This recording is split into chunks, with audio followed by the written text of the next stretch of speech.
she decided to surprise her husband on his business trip. But when she arrived, the noise she heard shocked her. Keisha Morrison stood frozen outside room 1847, her hand trembling as she clutched the keycard she'd sweet-talked from the front desk. The sounds coming from inside made her blood run cold. Laughter, music, and voices that didn't belong to her husband alone. What she discovered in that hotel room would shatter everything she thought she knew about her 12-year marriage. What happened next will make you question everything you believe about trust, loyalty, and the masks people wear in the name of love. Before we dive into this story, I need you to do something for me. If you're watching this from Georgia, New York, Manchester, Netherlands, or anywhere else in the world, drop your location in the comments right now. Here's why this matters. Stories like Keisha's happen everywhere, in every city, every country, and when you comment your location, you're joining a global community of people who refuse to stay silent about the truth. And while you're at it, hit that subscribe button and smash the like. Because if this story teaches us anything, it's that awareness is power. And the more of us who stay aware together, the stronger we become. Now let's get back to Keisha's story. The morning had started like any ordinary Wednesday in their Buckhead home. Keisha Morrison moved through the kitchen with practiced efficiency, packing lunch for their 10-year-old daughter Amara, while mentally reviewing her schedule for the day. She taught English literature at Morehouse College, and today she had 3 classes back-to-back. Her husband, Darnell Morrison, had left 2 days earlier for what he called a critical business conference in Miami. Senior Vice President of Operations at Pinnacle Financial Group. That's what his business card said. That's what everyone knew him as. Keisha had been married to Darnell for 12 years. They'd met at a charity gala in Atlanta, introduced by mutual friends who insisted they were perfect for each other. He was ambitious, charismatic, the kind of man who commanded attention when he entered a room. She was thoughtful, grounded, a woman who valued substance over flash. Their courtship had been a whirlwind. 6 months of late-night conversations, weekend getaways, and promises whispered under starlit skies. He proposed on a rooftop in Savannah, the ring glinting in the candlelight as he told her she was his future. The early years had been good. They bought the house in Buckhead, a colonial-style home with a wraparound porch and a backyard where Amara learned to ride her bike. Darnell traveled often for work: Miami, Chicago, New York, sometimes Los Angeles. Each trip came with the same routine: a kiss at the door, a promise to call every night, and a return laden with gifts and apologies for being away. Keisha had grown used to it. She trusted him. Why wouldn't she? He was her husband, the father of her child, the man who still held her hand during Sunday morning church services. But lately, something had shifted. Small things, barely noticeable at first. The way he tilted his phone away when she walked past. The new cologne he started wearing, something sharp and expensive that she'd never bought him. The late-night calls he took in the garage, claiming they were work emergencies that couldn't wait until morning. And then there were the receipts. Restaurants she'd never been to. Purchases from stores she didn't recognize. When she asked, his explanations were smooth, practiced, almost too perfect. Tuesday afternoon, Keisha sat in her office on campus, grading essays when her phone buzzed. A text from her friend Valencia, who worked as an event coordinator for luxury hotels across the Southeast. The message was simple, but loaded with implication. "Girl, I need to talk to you. Call me when you can. It's about Darnell." Keisha's stomach tightened. She stepped into the hallway and dialed. Valencia answered on the second ring, her voice low and careful. "Keisha, I don't know how to say this, so I'm just going to say it. I saw Darnell's name on a reservation list for the Fontaine Grand in Miami. He's staying in a suite, a 2-bedroom suite, and there's a second name on the reservation." The words hung in the air like smoke. Keisha leaned against the wall, her throat dry. "What name?" "I can't give you that. Privacy policies." "But Keisha." Valencia paused and Keisha could hear the weight of what was coming. The reservation was made 3 weeks ago, and it's listed as a couples package. Champagne, spa services, the works. Keisha's hand tightened around the phone. Are you sure it's him? I triple-checked. I wouldn't have called if I wasn't. That night, Keisha sat at the kitchen table long after Amara had gone to bed. The house was quiet, just the hum of the refrigerator and the distant bark of a neighbor's dog. Her mind raced through 1,000 possibilities, each one worse than the last. She could confront him over the phone, demand answers. But what if she was wrong? What if there was an explanation she hadn't considered? Or worse, what if she was right and he simply lied? No, if she was going to do this, she needed proof. She needed to see it with her own eyes. She opened her laptop and booked a flight to Miami for the next morning. One way, no return ticket. She told her department chair she had a family emergency and arranged for her mother to pick up Amara from school. She packed a small overnight bag, hands moving on autopilot while her heart hammered against her ribs. By dawn, she was at Hartsfield-Jackson, boarding a plane that would take her 1,500 miles south to a truth she wasn't sure she was ready to face. The flight felt endless. She stared out the window at the clouds, her mind replaying every moment of the last few months. Every smile, every kiss, every I love you spoken in passing. Had any of it been real? When the plane touched down in Miami, the Florida heat hit her like a wall. She grabbed her bag, hailed a cab, and gave the driver the address of the Fontaine Grand. The hotel was stunning, all glass and white marble, towering over Biscayne Bay with views that stretched to the horizon. Valets in crisp uniforms moved swiftly between luxury cars. Inside, the lobby gleamed with gold accents and oversized chandeliers. Keisha felt out of place in her simple jeans and blouse, but she moved with purpose toward the front desk. A young woman with perfectly styled locks smiled at her. "Good afternoon. Checking in?" "Actually," Keisha said, forcing her voice to stay steady, "I'm here to surprise my husband. He's staying in room 1847, Darnell Morrison. I was hoping you could give me a key card so I can surprise him." The woman hesitated, fingers hovering over the keyboard. "I'm sorry, ma'am, but I can't issue a key card without proper identification showing you're listed on the reservation." Keisha had anticipated this. She leaned in, lowering her voice just enough to sound conspiratorial. "I understand, but here's the thing. Today is our anniversary, 12 years. He doesn't know I'm coming, and I just flew all the way from Atlanta to surprise him. I have my ID right here." She slid her driver's license across the counter.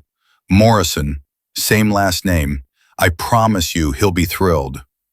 The young woman glanced around, clearly weighing protocol against the romantic gesture being described. Keisha added a soft, pleading smile. "Please, I just want to see the look on his face." After a long pause, the woman nodded. "Okay, but just this once." She programmed a key card and handed it over. 18th floor. Elevators are to your left." Keisha's hand closed around the card, her pulse racing. "Thank you." She walked toward the elevators, each step feeling heavier than the last. The doors opened, and she stepped inside, pressing the button for the 18th floor. The elevator rose smoothly, the digital numbers climbing.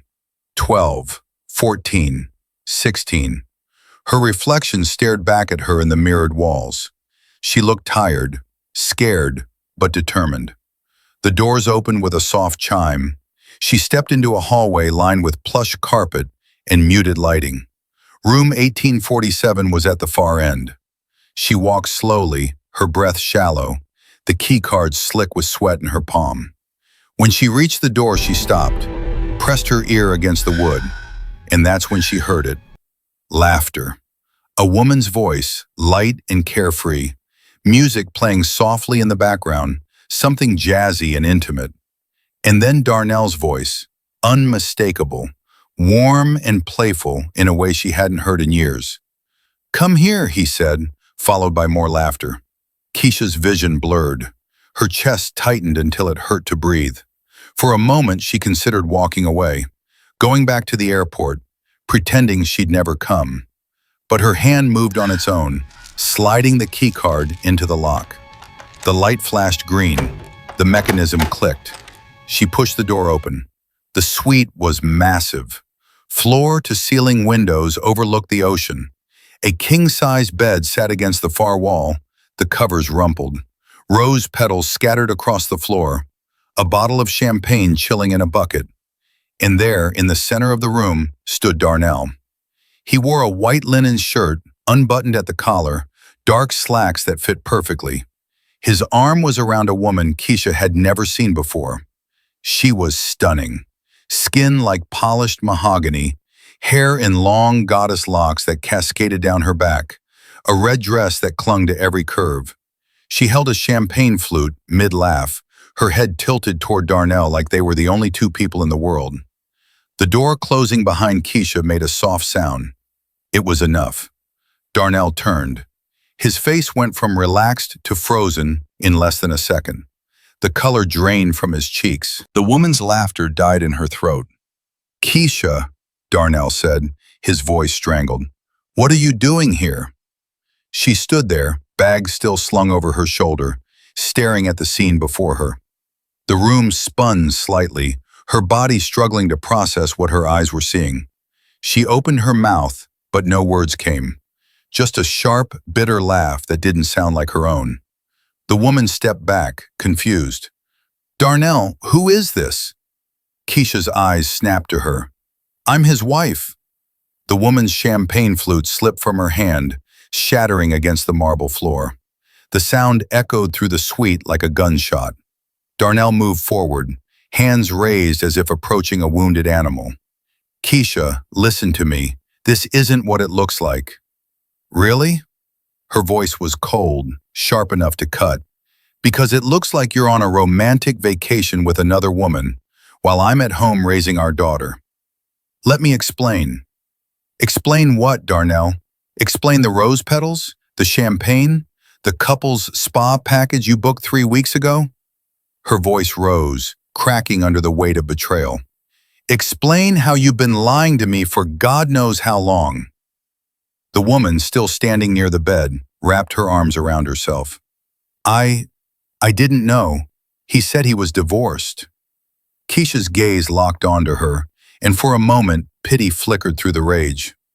"He lied to both of us." Darnell's jaw tightened. "Keisha, don't do this here. Let's go somewhere private. We can talk." "Talk?" She laughed again, the sound hollow. "You've had 12 years to talk to me, Darnell. You chose this instead." He stepped closer, desperation creeping into his voice.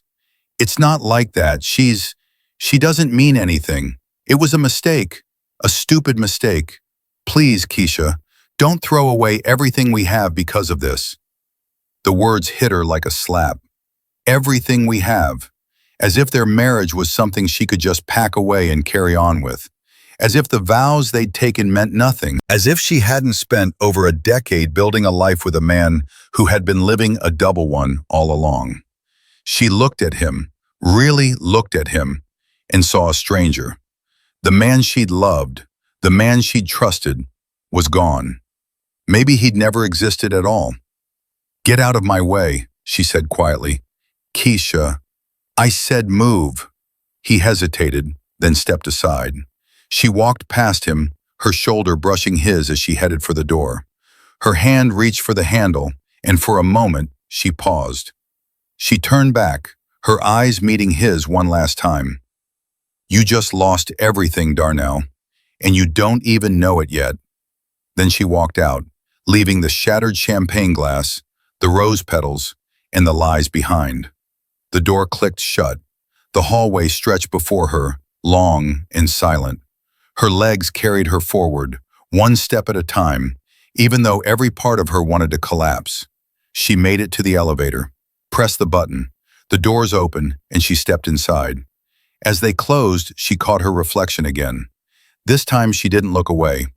She saw a woman who had just walked through fire, and somehow she was still standing. The elevator descended in silence. Keisha watched the numbers drop, feeling the weight of each floor like stones piling on her chest. 18, 15, 12, 10. When the doors finally opened to the lobby, she stepped out into a world that felt completely foreign. The same chandeliers glittered overhead. The same well-dressed guests moved through the space with easy confidence. But everything had changed. She had changed. She walked past the front desk without looking at the young woman who'd given her the keycard, past the valets who opened doors with practiced smiles, out into the blinding Miami sun that made her squint and shield her eyes. The heat pressed against her skin, thick and oppressive. She stood there on the sidewalk, her overnight bag hanging from her shoulder, and for the first time since she'd opened that hotel room door, she let herself feel it. All of it. The betrayal, the humiliation, the rage. Tears streamed down her face, hot and fast, blurring the traffic that rushed past. A couple walked by, glancing at her with concern before moving on. No one stopped. No one asked if she was okay. In a city full of strangers, her pain was invisible. She pulled out her phone, hands still shaking, and called Valencia. "I saw it," Keisha said when her friend answered. "I saw everything." Valencia's voice was gentle but firm. "Where are you right now?" "Outside the hotel." "Stay there. I'm sending a car. You're coming to stay with me tonight. No arguments." 20 minutes later, a sleek black sedan pulled up. The driver, a middle-aged man with kind eyes, stepped out and opened the door for her without asking questions. Keisha climbed in, sinking into the leather seat as the car pulled away from the Fontaine Grand. She watched the hotel shrink in the rearview mirror until it disappeared completely. Valencia lived in Coral Gables, in a modern townhouse with white walls and plants in every corner. When the car arrived, she was already standing in the doorway, arms open. Keisha fell into the embrace and let herself break. For the first time in 12 years, she didn't have to hold it together, didn't have to be strong, didn't have to pretend. "I've got you," Valencia whispered, holding her tight. "I've got you, sis." Inside, Valencia made tea, the kind with honey and lemon that their mothers used to make when they were children. They sat on the couch, Keisha's shoes kicked off, her feet tucked beneath her. "Tell me everything," Valencia said softly. Keisha recounted it all.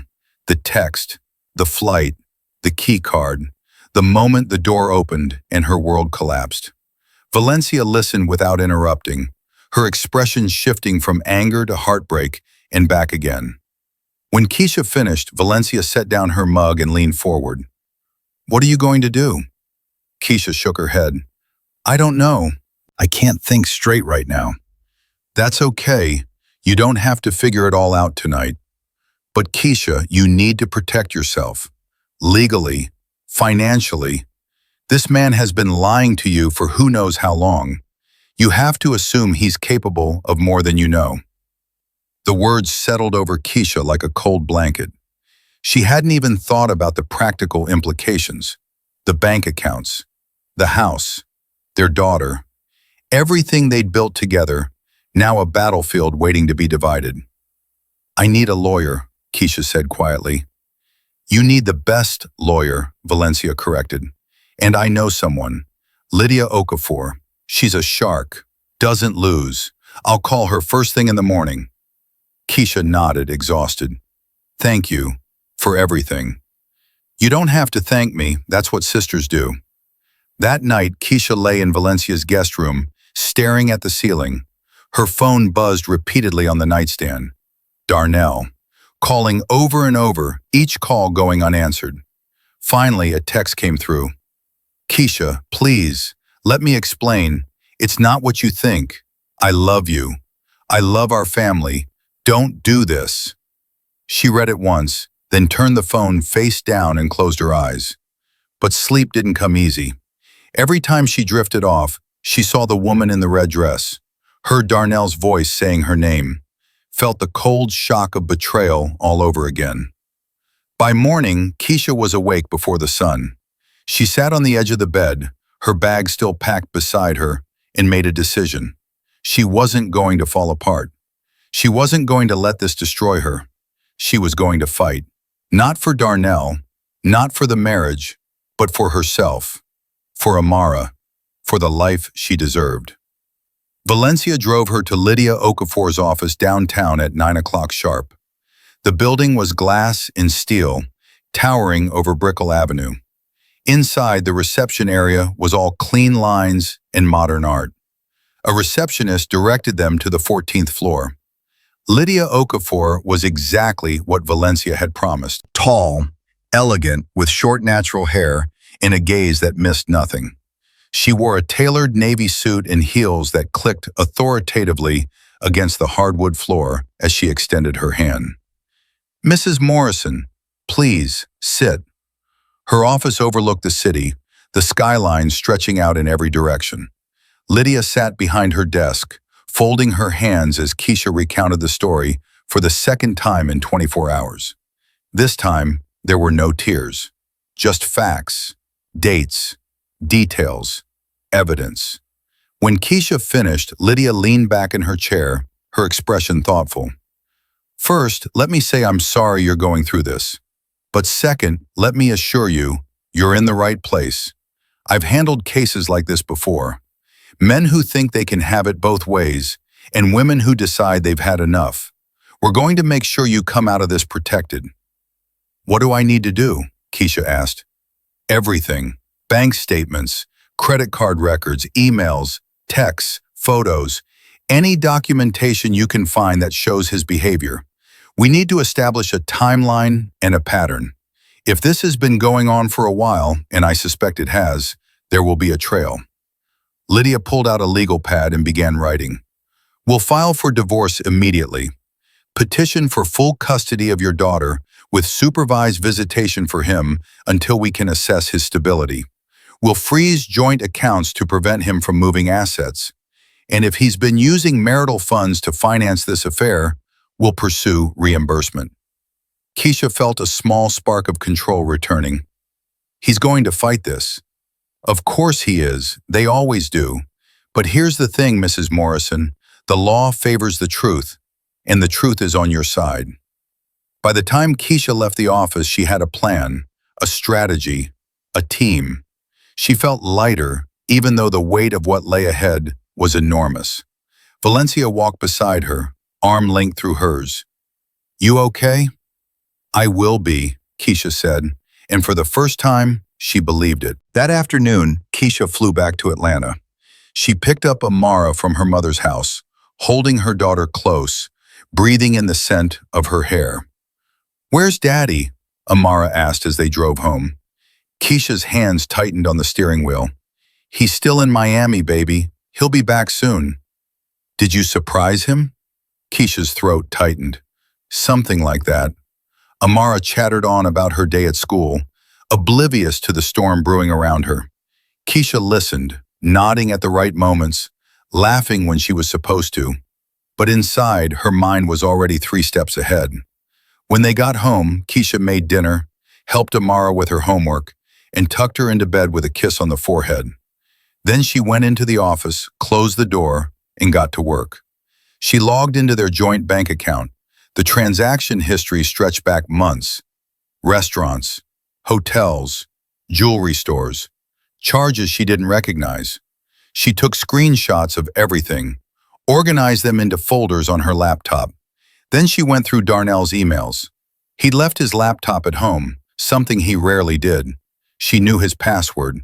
They'd never kept secrets, or so she thought. The emails told a story. Months of correspondence with the woman in the red dress. Her name was Simone Loren, a marketing consultant based in Miami. They'd met at a conference 8 months ago. The messages were intimate, romantic, plans for trips, promises whispered through pixels. Keisha's stomach turned as she read, but she didn't stop. She needed all of it. By midnight, she had a file 2 inches thick. Evidence of infidelity, misuse of funds, lies stacked on top of lies. She emailed everything to Lydia Okafor with a subject line that read simply, "Everything you need." The next morning, Darnell came home. Keisha heard his car pull into the driveway. heard his footsteps on the porch, the key turning in the lock. She was sitting at the kitchen table, coffee in hand when he walked in. He looked terrible. Rumpled clothes, bloodshot eyes, a man who hadn't slept. "Keisha," he said, his voice hoarse, "we need to talk." "No," she said calmly, "we really don't." He stepped closer, desperation written all over his face. "Please, just listen to me. I made a mistake, a horrible, stupid mistake. But it doesn't change how I feel about you, about us. I love you, Keisha. I've always loved you." She set her mug down, meeting his gaze with cold clarity. "You don't love me, Darnell. You love the life I gave you, the stability, the home, the image. But love? Real love doesn't book couples spa packages with someone else. Real love doesn't lie for 8 months straight." His face crumpled. "It wasn't like that." "Then what was it like? Enlighten me." He ran a hand through his hair, pacing. "I don't know. I was weak. She made me feel like someone I used to be. Before the responsibilities, before the pressure. It was an escape, that's all."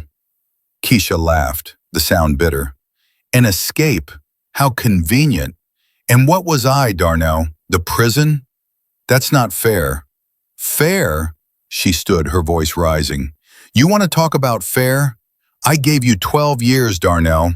I supported you through every promotion, every business trip, every late night. I raised our daughter. I built a home. And you threw it away for an escape." He reached for her and she stepped back. "Don't touch me." "Keisha, please, I'll do anything. Therapy, counseling, whatever it takes. Just don't give up on us." She shook her head slowly. "I'm not giving up on us, Darnell. You already did. The moment you checked into that hotel room with her." "What are you saying?" "I'm saying I've filed for divorce. You'll be served the papers by the end of the week." His face went white. "You can't be serious." "I've never been more serious about anything in my life." He staggered back, bracing himself against the counter. "Keisha, think about Amara. Think about our family." "I am thinking about Amara. I'm thinking about what it would teach her if I stayed with a man who betrayed me. If I showed her that love means tolerating lies. No, Darnell, she deserves better. And so do I." "This is insane. You can't just throw away 12 years. "I'm not throwing anything away. You did that the second you chose Simone over me." His expression shifted then, from desperation to something colder. "So that's it? You're just going to destroy everything we built?" "I'm protecting what's left." He stepped closer, his voice dropping to something almost threatening. "You think you can win this? You think you can take everything from me?" Keisha didn't flinch. "I don't have to take anything, Darnell. You handed it to me the moment you lied." For a long, tense moment, they stared at each other. Then Darnell turned and walked toward the stairs. "I'm getting my things." "Take your time," Keisha said. "Just make sure you're gone by tonight." He paused at the bottom of the stairs, looking back at her one last time. "You're going to regret this." She met his gaze, unflinching. "The only thing I regret is not seeing who you really were sooner." He disappeared upstairs. Keisha sank back into her chair, her hands trembling slightly. But she didn't cry. Not this time. She'd done enough crying. Now it was time to rebuild. An hour later, Darnell came down with 2 suitcases. He walked past her without a word, loaded them into his car, and drove away. Keisha watched from the window as his taillights disappeared down the street. Then she turned away and walked upstairs to check on Amara. Her daughter was still asleep, peaceful, unaware of the earthquake that had just shattered their family. Keisha sat on the edge of the bed, brushing a strand of hair from Amara's face. "I'm going to protect you," she whispered, "no matter what." And in that moment, she made a promise to herself. She would survive this. She would rebuild. And she would teach her daughter that strength isn't about never falling. It's about getting back up. The weeks that followed were a blur of paperwork, court dates, and sleepless nights. Lydia Okafor moved with ruthless efficiency, filing motions, freezing accounts, and building a case so airtight that Darnell's attorney could barely find a foothold. Darnell fought back, of course. He hired his own legal team, expensive attorneys in sharp suits, who tried to paint Keisha as vindictive, as a woman scorned who was using their daughter as leverage. But the evidence didn't lie. Every email, every receipt, every text message to Simone Laurent, it all painted a picture of a man who'd been leading a double life while his wife held down their home. The hardest part wasn't the legal battle. It was explaining it to Amara. Keisha sat her daughter down one Sunday afternoon, in the living room they decorated together, and told her the truth in the gentlest way she knew how. "Baby, Daddy and I are going to be living in different houses for a while." Amara's eyes widened, her small hands gripping the edge of the couch. "Why? Did you have a fight?" "It's more complicated than that, sweetheart. But I need you to know that this isn't your fault. Daddy and I both love you more than anything in the world. That's never going to change." "But why can't we all live together?" Keisha's heart broke at the innocence in her daughter's voice. Sometimes grown-ups make choices that hurt the people they love. And when that happens, we have to make new choices to protect what matters most. You matter most, Amara. Always. Tears rolled down Amara's cheeks. "I don't want you and Daddy to be apart." Keisha pulled her daughter into her arms, holding her close as they both cried. "I know, baby. I know." That night, after Amara finally fell asleep, Keisha sat alone in the kitchen, staring at the divorce papers spread across the table. Her signature was already on every page. All that was left was Darnell's. Her phone buzzed, a text from her mother. "How are you holding up?" Keisha typed back quickly. "One day at a time." Her mother's response was immediate. "That's all any of us can do. I'm proud of you, baby girl. You're stronger than you know." Keisha set the phone down and let out a long breath. Strong. She didn't feel strong. She felt exhausted, hollowed out, like someone had reached inside and pulled out everything that made her who she was. But then she thought about Amara, about the little girl upstairs who needed her mother to be whole, who needed to see that even when life falls apart, you can rebuild, you can survive, you can thrive. And slowly, Keisha began to believe it herself. By the time the court date arrived, Keisha was ready. She walked into the courtroom in a tailored black dress, her hair pulled back, her face calm. Darnell sat on the opposite side with his attorney, looking smaller somehow, diminished. His eyes met hers briefly, and she saw something there she'd never seen before. Regret. Too little, too late. The judge, a stern woman in her 60s with silver hair and reading glasses perched on her nose, reviewed the documents in silence. When she finally looked up, her expression was unreadable. "This is a dissolution of marriage case between Keisha Morrison and Darnell Morrison. I've reviewed the evidence submitted by both parties. Mrs. Morrison, your attorney has provided substantial documentation of financial misconduct and infidelity. Mr. Morrison, your counsel has contested these claims, but the evidence is clear and compelling." Darnell's attorney stood. "Your Honor, my client admits to making mistakes in his personal life, but he contests the characterization of financial misconduct. He has always provided for his family." Lydia stood, her voice sharp and precise. "Providing for a family does not include using marital funds to finance an extramarital affair. The records show Mr. Morrison spent over $50,000 in the past 8 months on trips, gifts, and accommodations with another woman. That is not a mistake, Your Honor. That is a choice." The judge nodded slowly. "I agree.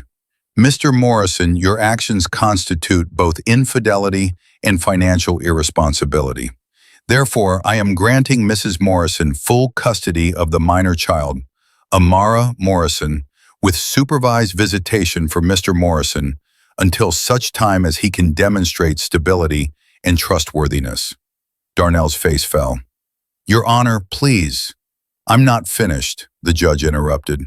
Additionally, Mrs. Morrison is awarded the family home and 60% of all marital assets. Mr. Morrison will be responsible for child support and alimony payments as outlined in the settlement agreement. This court finds in favor of Mrs. Morrison. The gavel came down with a sharp crack. It was over. Keisha felt the weight of 12 years lift off her shoulders in an instant. She turned to Lydia, who gave her a small, satisfied nod. "We did it," Lydia said quietly. "You did it." Across the aisle, Darnell sat with his head in his hands. His attorney leaned in, whispering something, but Darnell just shook his head. As Keisha gathered her things and prepared to leave, Darnell stood and walked toward her. His attorney tried to stop him, but he brushed past. "Keisha," he said, his voice low and desperate, "can we talk? Just for a minute?" She looked at him, this man she'd once loved, and felt nothing but indifference. "There's nothing left to say, Darnell. Please, I need you to know I never meant for it to end like this. I never wanted to hurt you." She tilted her head, studying him. "You know what, Darnell? I actually believe that. You never wanted to hurt me. You just didn't care enough to stop yourself from doing it. And that's so much worse." He opened his mouth to respond, but no words came. Keisha turned and walked out of the courtroom, Lydia at her side. The sunlight outside was blinding after the dim courtroom, and Keisha paused on the courthouse steps, taking a deep breath of fresh air. "How do you feel?" Lydia asked. Keisha thought about it for a moment. "Free," she said finally. "I feel free." The months that followed were a process of healing, slow, painful, but necessary. Keisha threw herself into her work at Morehouse, finding solace in the rhythm of teaching and the connection with her students. She joined a support group for divorced women, sitting in a circle with other women who understood what it felt like to rebuild from the ground up. She took Amara to therapy, making sure her daughter had a safe space to process the changes in their family. And slowly, piece by piece, Keisha began to rediscover who she was outside of being Darnell's wife. She started painting again, something she hadn't done since college. Her mother bought her an easel and a set of oils for her birthday, and Keisha set it up in the corner of the living room.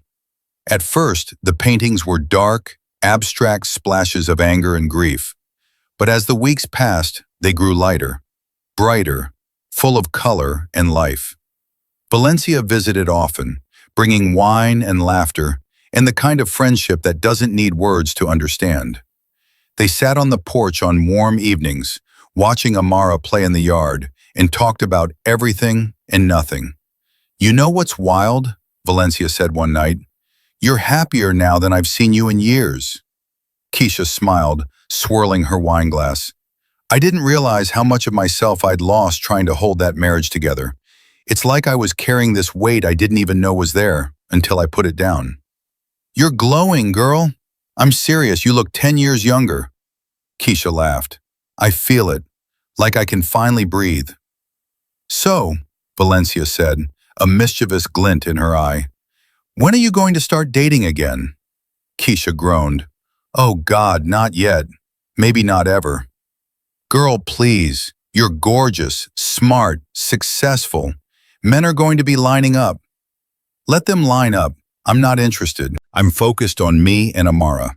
That's enough." But life, as it always does, had other plans. 6 months after the divorce was finalized, Keisha was at a bookstore in Little Five Points, browsing the poetry section, when someone tapped her shoulder. She turned to find a man about her age, with warm brown eyes and an easy smile. "I'm sorry to bother you," he said, "but I had to tell you. I saw you pick up Nikki Giovanni, and that's one of my favorites. You have excellent taste." Keisha smiled, caught off guard. "Thank you. She's been a favorite of mine since college." "Same. I teach poetry at Spelman, actually. Well, I teach English Lit, but I focus on poetry." Keisha's smile widened. "I teach at Morehouse, English Lit as well." "No way. Small world." He extended his hand. "I'm Julian. Julian Rivers." She shook it, feeling the warmth of his palm. "Keisha Morrison." They talked for 20 minutes, standing in the poetry aisle, discussing favorite authors and the best way to teach Langston Hughes. By the time they said goodbye, Julian had asked for her number, and for the first time in a long time, Keisha had said yes. She didn't know where it would lead, didn't know if she was ready for anything serious. But as she drove home, a copy of Giovanni's poetry in the passenger seat, she felt something she hadn't felt in years. Hope. That night she tucked Amara into bed and sat with her for a while, stroking her hair. "Mama," Amara said sleepily, "are you happy?" Keisha smiled. "Yeah, baby, I am." "Good. You deserve to be happy." Keisha kissed her forehead. "So do you, sweetheart. So do you." As she closed the door to Amara's room and walked down the hallway, Keisha paused in front of the mirror. She looked at her reflection, really looked, and saw a woman who had survived, who had fought, who had rebuilt. The woman staring back at her wasn't the same one who'd stood outside that hotel room in Miami. She was stronger, wiser, whole. And as Keisha turned off the lights and climbed into bed, she thought about the journey that had brought her here. The betrayal, the pain, the fight to reclaim her life. It hadn't been easy, but it had been worth it. Because on the other side of that heartbreak was a version of herself she'd never known existed. A woman who knew her worth, who refused to settle, who understood that sometimes the best revenge isn't revenge at all. It's building a life so full of joy and purpose that the past becomes nothing more than a distant memory. Outside, the city hummed with life, cars passing, lights flickering, the world moving on. And inside that house in Buckhead, Keisha Morrison closed her eyes and slept peacefully, knowing that tomorrow was a new day, and it belonged to her. Viewers, Keisha's story reminds us that strength isn't about avoiding pain. It's about walking through it and coming out whole on the other side. If this story resonated with you, if you've ever had to rebuild after betrayal, drop a comment and let us know where you're watching from. Georgia, New York, Manchester, Netherlands, wherever you are, we're in this together. And don't forget to hit that like button and subscribe, because stories like these matter. They remind us that we're not alone, and sometimes that's exactly what we need to hear.